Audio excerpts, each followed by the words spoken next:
ఇంకో వార్త, కేటీఆర్ వ్యాఖ్యలపై దుమారం, కమిషన్ ఆరోపణపై బట్టి అగ్రం ఒళ్ళు దగ్గర పెట్టుకొని మాట్లాడని చెప్పేసి వ్యాఖ్య, సభ నుంచి వాకౌట్ చేసిన ఈ బారాస.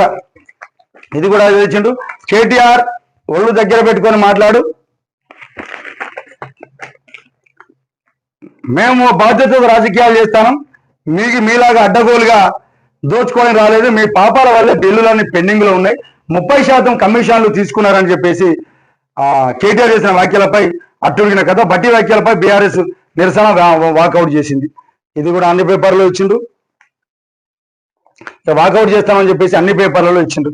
ఎందుకంటే మీరు చట్టసభలలో వాళ్ళు చేయాల్సినటువంటి ఏంటంటే, మీరు ఒళ్ళు దగ్గర పెట్టుకొని మాట్లాడతారా ఇంకేదానికన్నా పక్కన పెడితే, దానికోసం కాకుండా ఈ బిడ్డలకు ఒక్కొక్క బిడ్డ పైన 1,08,000 రూపాయలు ప్రభుత్వం ఖర్చు చేస్తుందట, గురుకులాల్లోనేమో 98,000 రూపాయలు ఖర్చు చేస్తుందట. కానీ దీనివల్ల ఖచ్చితంగా ప్రజలకు, వాళ్ళ పిల్లలకు న్యాయం జరుగుతలేదు, వాళ్ళకి మంచి జరగాలని దానిపైన వాకౌట్ చేయండి.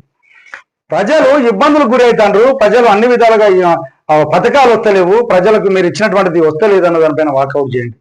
మీ యొక్క మాటలు ఒకరి మీద ఒకరు తిట్టుకొని అబండాలు వేసుకొని మీరు స్వలాభాల కోసం చేస్తారు తప్ప ఈ గౌరవమైన సభలో ఏమాత్రం ఆలోచన చేస్తలేరని చెప్పేసి జనాలు అంటా ఉన్నారు. ఇది ఎంత దూరం పోతుందో ఆలోచన చేద్దాం. ఈ వార్త ఏంది కూడా ఒకసారి చూసుకుందాం. దీనికి సంబంధించింది ఇచ్చిండు దాన్ని చూసుకుంటే, మాజీ మంత్రి ఎమ్మెల్యే కేటీ రామారావు బుధవారం శాసనసభలో చేసినటువంటి కమిషన్ వ్యాఖ్యలకు దుమారం రేపాయి. కేటీఆర్ వ్యాఖ్యలను ఖండిస్తూ కాంగ్రెస్ సభ్యులతో మరో గందరగోళం చేశారు. ఒళ్ళు దగ్గర పెట్టుకొని మాట్లాడాలని చెప్పేసి ఉప ముఖ్యమంత్రి బట్టి విక్రమార్క డిమాండ్ చేసిండ్రు. అది ఒకసారి చూసుకుంటే అసలు ఏం జరిగింది, వీళ్ళిద్దరి మధ్యలో ఎట్లా పోయిందని ఆలోచన ఒకసారి చూసుకుందాం. ఇప్పుడు వీళ్ళకు జీతాలు ఇచ్చి ప్రజల పక్షాన మాట్లాడురా, ప్రజలకు ఓడిపోయినరు, ఎవరికి అధికారం వచ్చింది, ఒకరు ఓడిపోయినరు, చట్టసభలో శాసనాలు చేయాలి, దానికి సభ హక్కులను కాపాడాలి, ఇది ముందు తరాలకు ఆదర్శంగా ఉండాలి అని చెప్పేసి అనుకుంటే, ఈ రోజు ఒక్కల మీద ఒకళ్ళు ద్వేషాలు పెంచుకొని ఏం చేస్తారో, ఆ జీతాలు ఎందుకోసం తీసుకుంటారో, ఖర్చు ఎందుకోసం తీసుకుంటారో అర్థం కాని సందర్భం ఉన్నది. ఇది కూడా పెద్ద వార్త. ఇది ఒకసారి చూసుకుందాం. బీఆర్ఎస్ పాపాల వల్లే బిల్లులు పెండింగ్ లో ఉన్నాయి. ఇంకోటి, బట్టి దళితుడి కాబట్టి ఆరోపణలు చేస్తారని చెప్పేసి పొన్నం ప్రభాకర్ అంటాడు. 30% కమిషన్ తీసుకుంటామన్న కేసీఆర్ వ్యాఖ్యల పట్ల అట్టుడికిన సభ. మొన్న ఒకటి ఇచ్చిండు, ఇప్పుడు సోషల్ మీడియాల వేదికగా ఏమన్నా జరిగితే వాళ్ళని తొక్కి పడేస్తాం, వాళ్ళపైన చర్యలు తీసుకుంటామని అంటా ఉన్నారు. ఇలాంటివి కదా వాళ్ళు చెప్పేది. మీరు ఇట్లా అంటారేమో నిజమా కాదా అని సందర్భమే కదా అనేది. మరి వీళ్ళపైన మీరు ఎందుకు తీసుకోలేకపోతారు? అంటే వీళ్ళు పెద్దోళ్ళు కాబట్టి తీసుకోలేకపోతారా? వీళ్ళు వేరే ఒకటోళ్ళు కాబట్టి తీసుకోలేకపోతారా?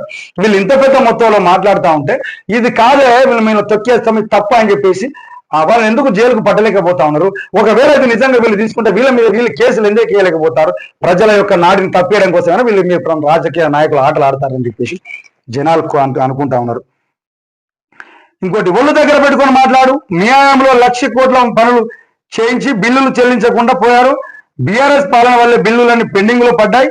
బిల్లులు మంజూరు 30% కమిషన్లు తీసుకుంటున్న ఆరోపణలో దమ్ముంటే నిరూపించు, లేకుంటే నీ సభకు క్షమాపణ చెప్పు అని గట్టిగా ఆరోపణలు చేస్తే ఊరుకోం. బాధ్యతతో రాజకీయాల్లోకి వచ్చిన మీలాగా అడ్డగోలుగా దోచుకోవడానికి రాలేదు. అడ్డగోలు పనులు చేసి సర్వనాశనం చేసి 8 లక్షల కోట్ల అప్పులతో రాష్ట్రాన్ని అప్పగించారని డిప్యూటీ సీఎం బట్టి విక్రమార్క మండిపడ్డారు. శాసనసభలో బుధవారం బడ్జెట్ సమావేశాలపై చర్చ సందర్భంగా కేటీఆర్ చేసిన వ్యాఖ్యలు తీవ్ర దుమారం రేపినాయి.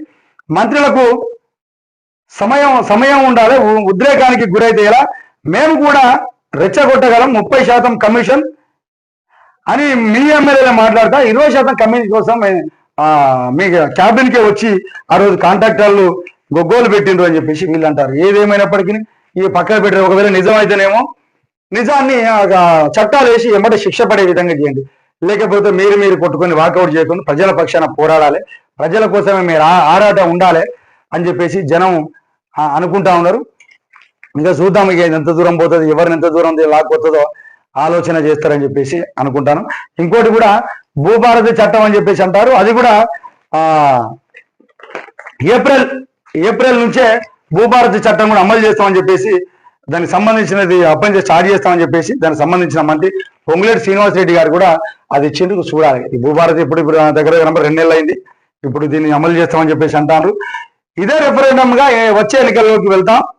బీఆర్ఎస్ హయాం వాళ్ళ నాటి భూ లావాదేవీలపై ఫోరెన్సిక్ ఆడిట్ నిర్వహిస్తాం. పొంగులేటి ధరణిని బంగాళాఖాతంలో కల్పమనే ప్రజలు మాకు అధికారం ఇచ్చారు. డిప్యూటీ సీఎం బట్టి అనుభవదారు కాలం మళ్ళీ వద్దు అని చెప్పేసి పల్ల రాజేశ్వరరావు అంటాడు.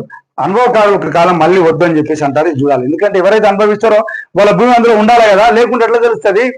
ఇది కంపల్సరీ ఉండాలి కదా.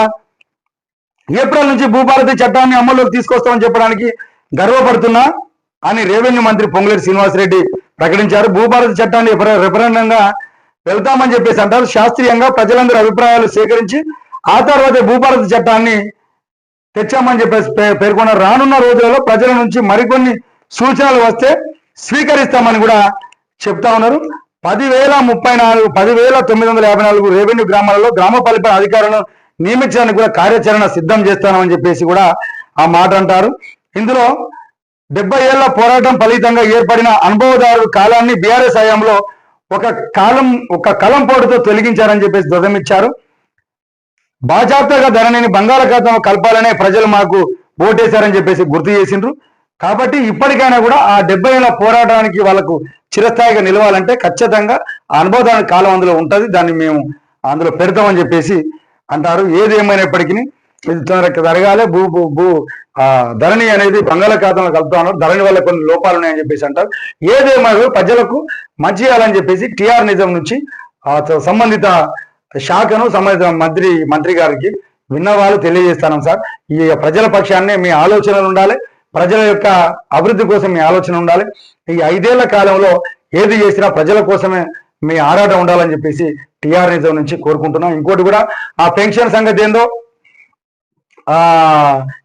మరి మాఫీ లోన్ల సంగతి ఏందో మీరు దానిపైన కూడా దృష్టి పెట్టాలి ప్రభుత్వం అని మేము టిఆర్ నిజం నుంచి ఆలోచన చేస్తున్నాం సార్. ఏదేమైనప్పటికీ చూడాలి. ఇంకోటి కూడా పానీ పరేషాను, నగరంలో పెరుగుతున్న నీటి కొరత, అదే అదునుగా ప్రైవేట్ యాక్టర్ల దందా అని చెప్పేసి రోజు పేపర్లో పెద్ద మొత్తంలో వస్తాయి. ఇంతకుముందు మంచినీళ్ళు వచ్చేది, ఇప్పుడు మురుకు నీళ్ళు కూడా వస్తాయి. జనరల్గా మేము కూడా వాడుతా ఉన్నాం. మురుకు నీళ్ళు వస్తాయి. మరి ఎందుకు ఎక్కడ లోపాలు అయితేనో దానికి సంబంధించినటువంటి వాళ్ళ అందరూ ఆలోచన చేయాలని చెప్పేసి టిఆర్ నిజం నుంచి కోరుకుంటున్నాం.